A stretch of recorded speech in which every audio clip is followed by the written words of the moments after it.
It's a $150 billion industry worldwide, and in Virginia is steadily growing. We're talking about human trafficking, and now Attorney General Mark Herring is making a public effort to crack down. 13 News Now reporter Megan Shin is in the studio to explain. Megan. Well, Jana, as part of the Hampton Roads Human Trafficking Task Force, Herring announced 108 new trafficking investigations.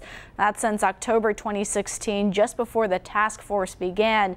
The group has made 45 arrests and rescued 76 victims. But now the task force is taking its message to new heights. It's a message to the victims. If we can just rescue one victim, that's a success in our book. A message to the traffickers. Human trafficking is a heinous crime. The message comes from the people forming Hampton Roads Human Trafficking Task Force. The group is on a mission to stop the selling of people for labor, sex, and other services. In Virginia, we will not tolerate human trafficking. This task force is in the beginning stages of putting 8 billboards up around the Commonwealth, asking you to do something if you see something. Well, 3 billboards like this one here went up overnight. This one on Lafayette Boulevard in Norfolk.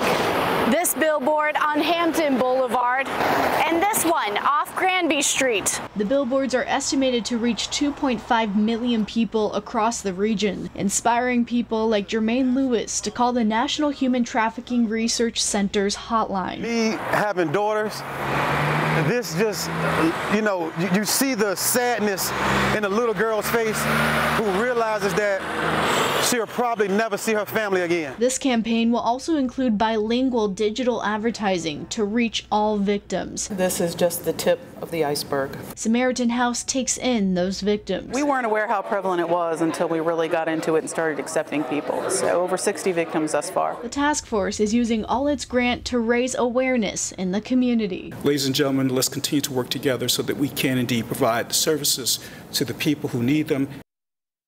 And part of that work involves using social media to spread the message. Posts will begin to go on Facebook and Twitter in the coming weeks. For more resources on helping victims of human trafficking, go to our website, 13newsnow.com. In the studio, Megan Shin, 13 News Now.